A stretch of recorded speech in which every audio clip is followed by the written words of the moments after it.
everybody, and welcome to the Daily Chase, a podcast about everything that means absolutely nothing to everybody. I'm your host, Chase Victorson. Let's jump right into the news. Conan O'Brien is making a return to late night, this week appearing on The Tonight Show with Jimmy Fallon. This is a marked change from NBC, who is, quote, trying to have funny people on their comedy shows again. Who would have thought that'd be a good strategy? A new documentary titled Sperm has premiered on Hulu. The show chronicles the underground world of independent sperm donation and starts off by explaining that getting sperm from a sperm bank can cost upwards of $1,500 per donation, which puts it out of reach for many hopeful parents. Because of this, people have been turning to Facebook Marketplace and other social networks to try and find people who are willing to donate their sperm directly to hopeful parents for considerably less than what the sperm banks are charging. If anybody is interested out there, I have a towel at home worth approximately $250 million, and I'm willing to let it go for super cheap. A new fashion trend is emerging as teenagers who once used to fight to have their braces removed are now showing the once dreaded dental work off as a fashion statement. Retailers are already gearing up for what they expect to be the next big thing: orthopedic shoes. Russ Cook, a British distance runner, has completed 10,000 miles across 16 countries in 352 days, which is really impressive because I'm pretty sure that I've never run 10,000 miles in my entire life.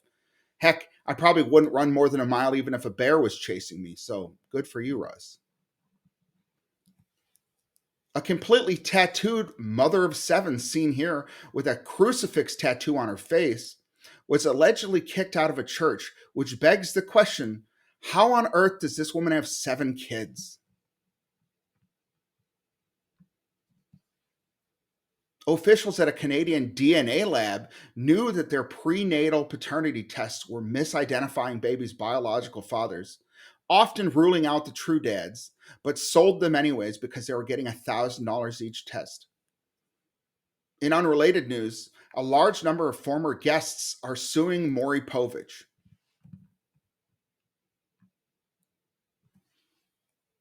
Grumpy French people have sued the French government over the sound of cows mooing in the countryside.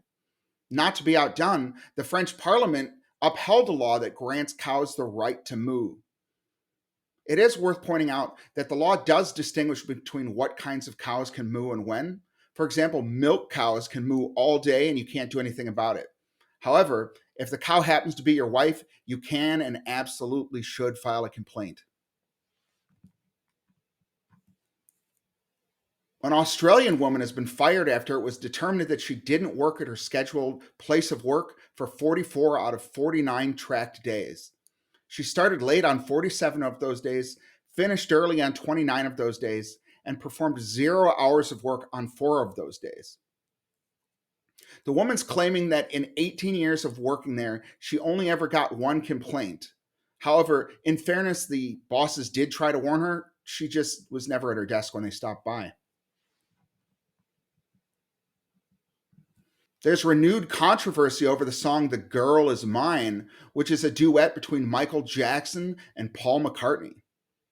You may recall in the song the two singing over a girl who they are both in love with and trying to argue over which one the girl loves more.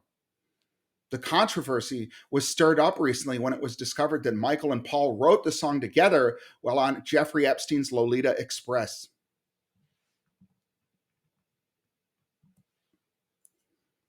For the first time in 75 years, Mattel is making a major change to the iconic board game Scrabble in an attempt to appeal to Generation Z gamers.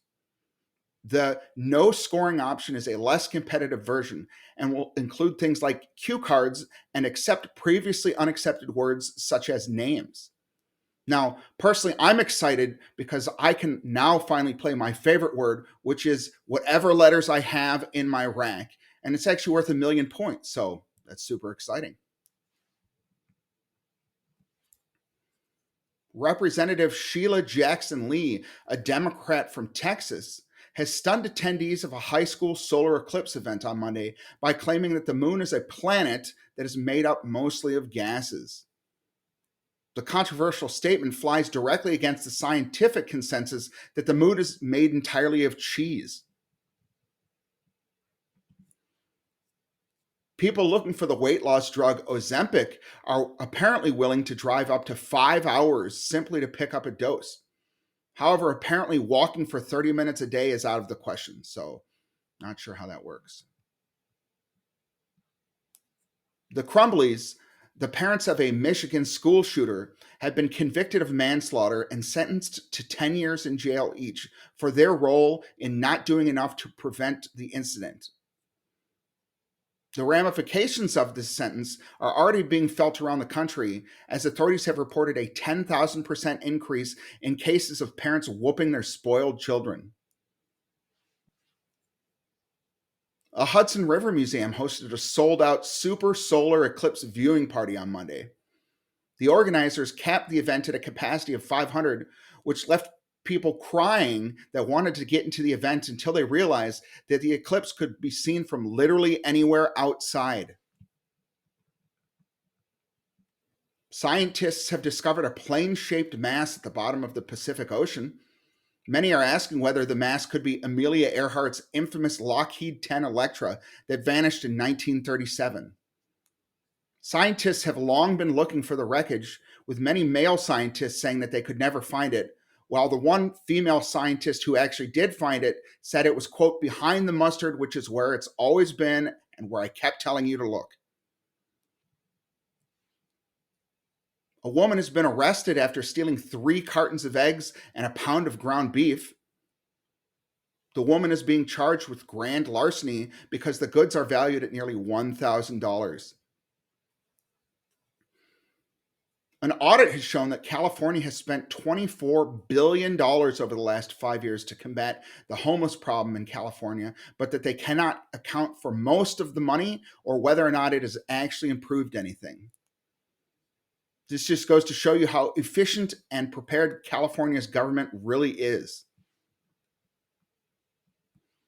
In related news, New York Governor Kathy Hochul is offering nearly $420 million to expand New York's housing supply. The funds are expected to build exactly 3 low-income apartments in Brooklyn. Pool stars James Harris Jr. and Russ Redhead are in the news again. You may recall that the two became bitter enemies after they switched between first and second place many times over the past 20 years. The renewed attention occurred when it was discovered that Harris Jr. needed a kidney and that Redhead was a perfect match. When asked how he felt about his nemesis needing a kidney that he could provide, Redhead simply responded, "Looks like I win, big boy," as he sank the 8-ball into the corner pocket. Harris's funeral will be held next Wednesday at Shooter's Pool Hall in Burnsville. Scientists studying stars have identified what they believe will likely be the destroyer of our solar system. The Marvel supervillain Galactus, Devourer of Worlds. Critics of New York City's subway system have called on Mayor Adams to do more about the rise in crime and to, quote, try riding the train once in a while. To appease his critics, Mayor Adams rode the subway on Monday, where he was promptly stabbed. Some Apple Vision Pro users have suffered black eyes, headaches, and neck pain after wearing the 3D glasses, although it's usually after being punched and called a nerd. Scientists have provided suggestions for what to do if your eyes hurt after looking at the eclipse. Here's a suggestion: stop looking at the sun. Finally, O.J. Simpson has died at the age of 76. Oh, I'm sorry, that should read, finally, O.J. Simpson has died at the age of 76 after a battle with cancer. O.J., also known as the Juice, battled a great many things during his life, whether it was defenses as a running back for the Bills or his wife, Nicole Brown Simpson, and her boyfriend right before cutting off their heads. O.J. will always be remembered for his famous last words, according to his family: "I did it." Anyways, that's about all I know. Thanks for watching, and don't forget to like, share, and subscribe. My rent's due next week, so I could really use the help.